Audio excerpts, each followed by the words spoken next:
Okay. नमस्कार दोस्तों, स्वागत है आपका टिकटॉक विद गौरव में। मैं आपके साथ गौरव मिश्रा। आज हमारे साथ मौजूद है ऐसी एक्ट्रेस जो 90 के दशक में काफ़ी पॉपुलर रही और आज भी पॉपुलर है। तेलुगु तमिल में लगभग 100 से अधिक मूवी इन्होंने की है। वर्तमान में भी इनकी कई सारी मूवी और वेब सीरीज आ रही हैं। इनकी आइडेंटिटी देने के लिए मैं आपको बताऊंगा। सबसे अधिक मशहूर आप जानते होंगे मनोज प्रभाकर जी को, जो कपिल देव के बाद सबसे बड़े ऑलराउंडर रहे क्रिकेट की दुनिया में। वहाँ मौजूद हैं प्रभाकर मैम। नमस्ते मैम। मैम कैसा लगा खजुराहो आप यहाँ पर आए? यहाँ पे लोगों का बहुत प्रेम। सुकून। हाँ, लोग बहुत अच्छे हैं।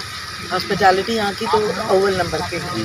ठीक है, मतलब पूरे इंडिया में घूमी हूँ, लेकिन जो भोपाल की हॉस्पिटैलिटी है ये एक्चुअली अभी तक वो नवाबों वाला चल रहा है।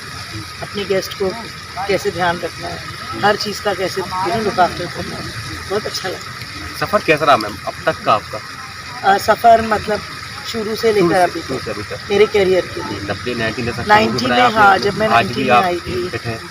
अभी तो खैर शादी के बाद पूरे 20-22 साल का लंबा गैप आ गया। मेरी फर्स्ट फिल्म थी जानते रहना, जो रौनक के साथ थी, विच वाज सुपर है। फिर हमने साथ में सैनिक की, तहकीकात की, नज़र के सामने अक्षय के साथ। हाँ, मैं उनकी सिस्टर का रोल प्ले किया। अच्छा, काफ़ी हिट मूवी रही वो। सैनिक एंड देन आई डिड नज़र के सामने, जिसमें मैं उनके ऑपोजिट थी। दिल की बाजी की, तहकीकात की, देन तमिल, तेलुगु, मलयालम, कन्नड़ा में काफ़ी मूवीज़ की। फिर उसके बाद शादी हो गई तो प्रभाकर जी का जो बेस है वो बेसिकली दिल्ली है। अगर बॉम्बे होता तो मैं कंटिन्यू रखती, लेकिन क्योंकि दिल्ली हो गया तो पूरा ये जो 20-22 साल बच्चों की परवरिश में और घर गृहस्थी में ही निकल गए। बट अभी I am coming back. Manoj Prabhakar ji अपने हमारे देश के काफ़ी बड़े क्रिकेटर हैं, काफ़ी नामचीन लोग हैं, का नामचीन हस्ती है। आपकी शादी उस उनके साथ कैसे हुई? आप एक एक्ट्रेस, वो क्रिकेटर, उस समय तो इतना नहीं था। आज की भी देखा तो रोहित और एक्चुअली शुरू से ही चल रहा है। अच्छा चल रहा है। एक्ट्रेस और क्रिकेटर्स का हमेशा शर्मिला टैगोर जी से ही। फिर मेरी जो मेंटोर है रीना रॉय जी, उन्होंने फिर मोहसिन खान से किया। तो आई डोंट नो इसको मैं डेस्टिनी कहूँगी या इत्तेफाक, बट ऐसा है, इन दोनों का कॉम्बिनेशन है। हमने छक्का मारा, आपका दिल उन पर आ गया। बिल्कुल। कैसा रहा होगा? एक्चुअली मैच हुआ था उनका ऐसा? नहीं, मैं शुरू से मतलब हमारी फैमिली में हम बहुत कंजर्वेटिव मुस्लिम फैमिली से हैं, तो हम लोगों को प्रोग्राम्स देखना, टीवी देखना इतना बचपन में अलाउड नहीं था। और क्रिकेट कोई घर में सारी फीमेल्स ही थी, तो क्रिकेट के बारे में कभी कोई सब्जेक्ट था ही नहीं, हम जानते ही नहीं थे क्रिकेट क्या होता है। बट जब मैं इनको पहली बार मिली तो मेरे लिए तो ये था कि सो हैंडसम, ये कौन है? अच्छा, मुझे नहीं पता था ये कौन। बट जब मेरे को किसी ने वहाँ बताया हेल्थ क्लब में कि मिस्टर प्रभाकर है क्रिकेटर, तो फिटनेस क्लब में मुलाकात हुई? हाँ, अच्छा। हेल्थ क्लब में। तो इत्तेफाक से मेरे मुंह से ऐसे निकल गया था कि कौन प्रभाकर। तो मनोज जी ने बस ऐसे मुझे एक लुक दिया कि कौन है जो ऐसे पूछ रही है। वो लुक देना और मेरा घबरा जाना, उसके बाद मेरा सॉरी बोलना कि I am so sorry, and then वो दोस्ती हो गई। फिर दोस्ती प्यार में हो गया। तो एम एस धोनी जैसा रहा, उनको साक्षी नहीं जानती थी धोनी कौन है। हाँ, मतलब ऐसा कुछ था। अच्छा। खजुराहो आना हुआ तो बुंदेली स्टाइल में आपका स्वागत हुआ, कल्चर डिफरेंट था, क्या महसूस क्या फील किया आप? देखो, इतने सालों के बाद स्टेज को फेस करना, कैमरा को फेस करना, फिर वापस से गृहस्थी से निकलकर वही लाइमलाइट को महसूस करना ही मेरे लिए बहुत बड़ी बात है। मैंने वो चीज़ को महसूस करी है। मैंने अभी 2 फिल्में की हैं तेलुगु में सितंबर में, ये कोविड के वक्त, क्योंकि मैंने वहाँ पे काफ़ी हिट फिल्म्स दी है कमल हसन जी के साथ, मम्मूटी के साथ। Then I worked with Srikanth, Ravichandran, काफ़ी मूवीज़ की हैं वहाँ पे। लेकिन इस तरीके का जब हम हिंदुस्तान में ये माहौल होता है तो ये मेरा पहली बार है आफ्टर 22 साल। तो वो जो चकाचौंध, वो लाइट्स और वो स्टेज, वो देख के मैं बहुत इमोशनल हो गई थी कल कि क्या मैं वापस वो चीज़ को महसूस कर रही थी कि it's going to be so lovely. और वो जो बीच के 22-24 साल निकल गए, वो ऐसे लग रहा था ये कल की बात। सो आई थिंक अब बच्चों का वक्त है। मेरे बेटे हैं 2, 22 और 1 17 साल के। अब उनका वक्त है। हाँ, तो अब जो माँ का रोल होता है या कुछ अच्छे कैरेक्टर रोल्स होते हैं जो हमारी एज को शोभा देते हैं, हम उस तरीके का काम करेंगे। बट कैमरा एक ऐसा है हमारी ज़िंदगी में, ये लेंस हो या कैमरा हो, ये ऐसा है कि हमारे को चेंज कर देता है। हम उस कैरेक्टर में घुल के अपने आप को आर्टिस्ट यंग या ओल्ड नहीं होता, आर्टिस्ट आर्टिस्ट होता है।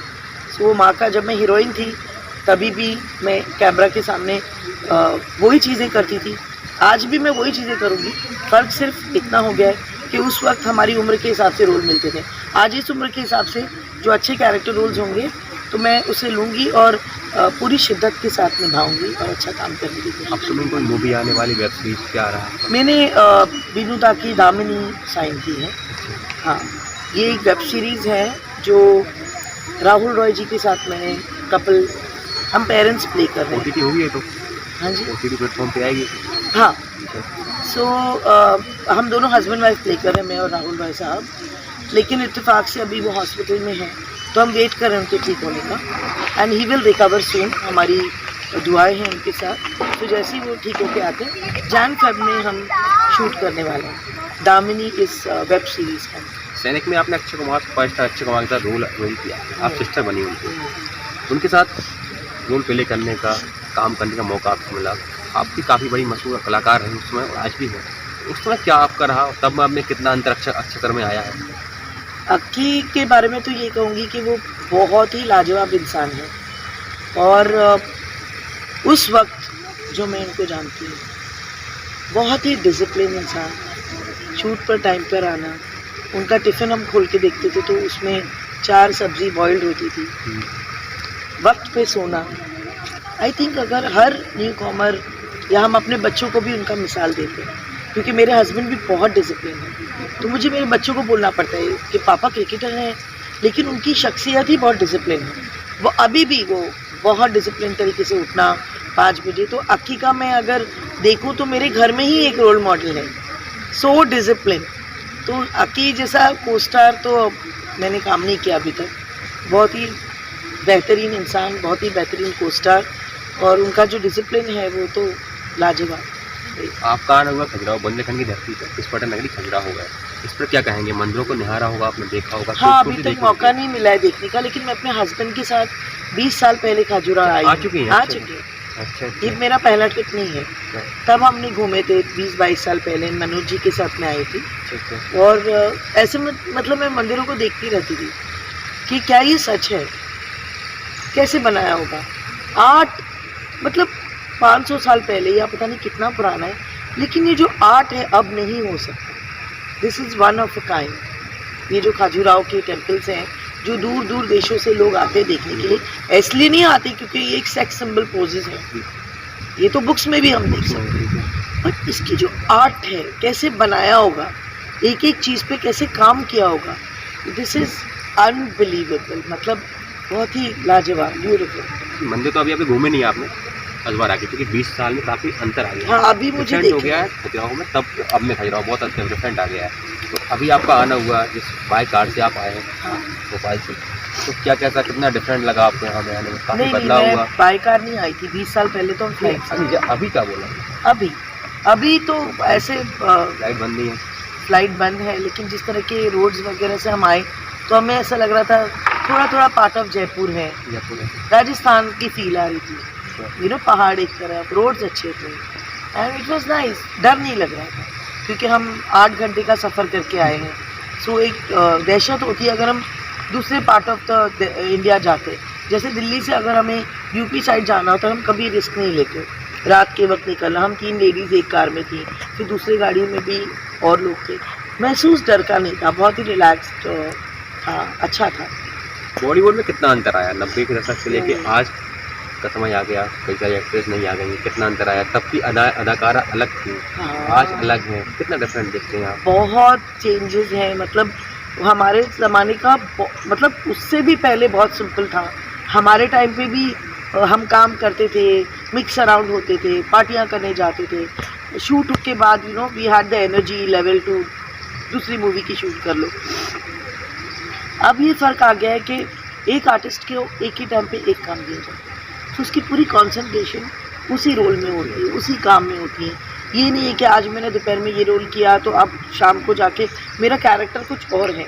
तो हम लोगों को उस टाइम पे ये सारा बहुत था, हम लोगों के ऊपर रिस्पॉन्सिबिलिटी बहुत ज़्यादा होती थी कि 2-2 मूवीज़ एक साथ शूट कर रहे हैं, एक कैरेक्टर कुछ और प्ले कर रहे हैं। अभी एक आर्टिस्ट को बहुत पैम्पर्ड किया जाता है हमारे ज़माने में ड्रेस डिज़ाइनर होते थे, लेकिन ये नहीं होता था कि उनके लिए एक वैनिटी वैन हो, अलग चीज़ें हों। अभी स्क्रिप्ट भी पहले दी जाती है, 1-2 महीने पहले दी जाती है कि आप अपनी तैयारी करो।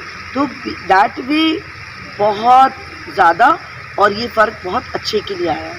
सो अभी जो जनरेशन इसको एंजॉय कर रही है, हमने नहीं किया। हमें उसी वक्त डायलॉग लिख के दिया जाता था और हम अपने डायलॉग उसी वक्त बोलते थे और अपना परफॉर्मेंस करते थे। अभी तो इन हैंड प्रोफेशनलिज्म इतना अच्छा आ गया है, इट्स वेरी नाइस। ये फेस्टिवल 3 इस बार दी गई श्रद्धांजलि के ऊपर है, जो हमारे बीच नहीं रहे कलाकार। तो क्या कहेंगे? सुशांत सिंह, बुंदेलखंड की एक शान है देसर पटेरिया, आपने सुनी उनके सॉन्ग सुने होंगे। किनके? देसर पटेरिया हमारे बुंदेलखंड की शान कह जाते हैं, उनका एक पोस्टर लगा हुआ है, श्रद्धांजलि दी गई उनको। तो सुशांत सिंह नेपोटिज्म के ऊपर बहुत सारे सवाल उठे, तो कुछ कहेंगे आप, कुछ कहना चाहेंगे? नेपोटिज्म अगर होता तो ये जितने भी कलाकार हैं, ये कैसे बन जाते अमिताभ बच्चन और दिलीप कुमार? इनके तो बाप दादा कभी स्टार्स नहीं थे ना। तो I don't agree with the nepotism word. मेहनत का कोई तोड़ मरोड़ है ही नहीं। मेहनत करोगे आप आगे बढ़ोगे, और इस इंडस्ट्री को डिसिप्लिन, मेहनत सुशांत सिंह राजपूत करके आए हैं। अगर नेपोटिज्म होता तो इतना आगे नहीं बढ़ते। जो ज़िंदगी सुशांत सिंह राजपूत जी ने देखी, वो बहुत मेहनत किया उस बंदे। MS धोनी जैसी मूवी को करना कोई जोक नहीं। उनको ये फिल्म मिली है तो नेपोटिज्म की वजह से नहीं मिली, किसी ने उनको ऑफ़र नहीं दिया था। ये मूवी उनके काबिलियत को देखकर मिली। हम लोग फिल्मी बैकग्राउंड से नहीं हैं, फिर भी हम कुछ बने। तो नेपोटिज्म के शब्द मुझे तो नहीं लगता।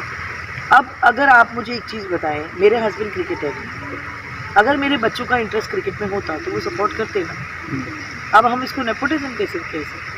अगर बाप अपने बेटे को नहीं सपोर्ट करेगा तो बाहर वाला तो नहीं आके करेगा। अगर मेरी डॉटर होती तो मैं उसको शिक्षा देती कि नहीं ऐसे नहीं, ऐसे ऐसे नहीं, ऐसे। तो हम उसको नेपोटिज्म नहीं कह सकते। So I don't agree with nepotism. ये नया शब्द कंगना ने निकाल के सारी पब्लिसिटी को पूरा अपने तरफ कर लिया। नेपोटिज्म, ये तो शब्द हम लोग को इंग्लिश का भी नहीं मालूम है। नेपोटिज्म होता क्या है? मेरे को पहली बार जब नेपोटिज्म ये होता क्या है, नेपोटिज्म मतलब ये वर्ड का मतलब क्या है? सो फ्रैंकली स्पीकिंग इतनी अंग्रेज़ी तो आती है कि समझें, लेकिन हमें नहीं इसका मतलब पता था। तो आजकल तो एक मुद्दा लोग बना लेते हैं पब्लिसिटी पाने के लिए, और उसके बाद उसी को तोड़ मरोड़ के जनता के सामने लेके आते, जिस जनता को नेपोटिज्म का मतलब ही नहीं पता। अब एक चीज़ है, इस एक नेपोटिज्म के वर्ड की वजह से जो कंगना ने कहा है, वो तो बोल के पब्लिसिटी मरोड़ के निकल गई, उसने शिकार बना दिया करण जौहर को। जो दूसरे बच्चे हैं, जो आपके बच्चे हैं, और जो आम जनता के बच्चे, वो डरेंगे। उनमें टैलेंट होगा भी तो वो आगे नहीं आएंगे। सोच के अरे नेपोटिज्म होता है, मुझे कौन लॉन्च करेगा? दिमाग में ये भर गया बच्चों के, वो निकालना है कि नहीं, आगे जाओ। Industry is welcome for everybody. नहीं तो दिलीप साहब, अमिताभ बच्चन ये नहीं बनते। नेपोटिज्म होती तो राजा महाराजा के बच्चे, उनके बच्चे ही करते। आम जनता, हम आप इस पोजीशन में नहीं होते जहाँ आज हम हैं। सो ये सब ऐसी बकवास है। कंगना मैम काफ़ी सुर्खियों में है आजकल, लंबे समय सुर्खियों में, फिर क्या कहें, कुछ कहना चाहेंगे उनके बारे में?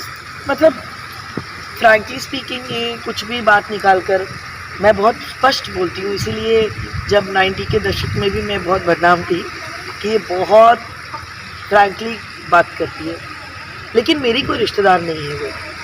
ना मैं उसकी अम्मा लगती हूँ, ना वो मेरी कोई रिश्तेदार लगती कि मैं उसकी सपोर्ट में बात करूँ। मैं इंडस्ट्री के सपोर्ट में इसलिए बात करती हूँ, इस इंडस्ट्री ने जो नाम मुझे दिया, फरहीन जान तेरे नाम से आज भी जानी जाती है। आज भी लोग उस गाने को कल कॉलेज बंद हो जाएगा जानते हैं, पहचानते हैं।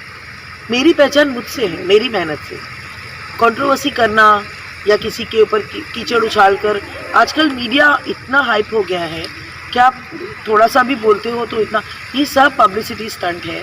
उनके पास काम नहीं है, और थोड़ा बहुत भी होगा तो वो भी ऐसे हरकतों से चला जाएगा। Industry is welcome for everybody, but ऐसे हरकतें करना, मुझे तो लगता है वो सिर्फ पब्लिसिटी के लिए ये सब करती है, क्योंकि अब कुछ तो चाहिए ना मुद्दा। तो मेरे ख्याल से उनको बिग बॉस में जाना चाहिए, क्योंकि she can give the content इस बात में ही विराम देना चाहूँगा। हमारे साथ मौजूद हैं मैम, कलाकार हैं, अदाकारा हैं, 90 दशक की काफ़ी पॉपुलर एक्ट्रेस हैं। मैम ने साफ तौर पे कहा कि नेपोटिज्म शब्द को ही दरकिनार कार्य करती है। मैम कहीं ना कहीं ये सब चीज़ एकदम पॉपुलरिटी पाने के लोग कर रहे हैं। मैम का ये भी कहना है कि खजुराहो के लोगों का प्रेम काफ़ी मिला है बुंदेलखंडी धरती पर, जो यहाँ पर आए हैं, यहाँ पर दोबारा आना चाहेंगे। मैम इसके पूर्व भी यहाँ आ चुकी हैं, आज से 20 वर्ष पहले, दोबारा भी आएंगी, जरूर आएंगे। मिलते रहिए आपका, नमस्कार।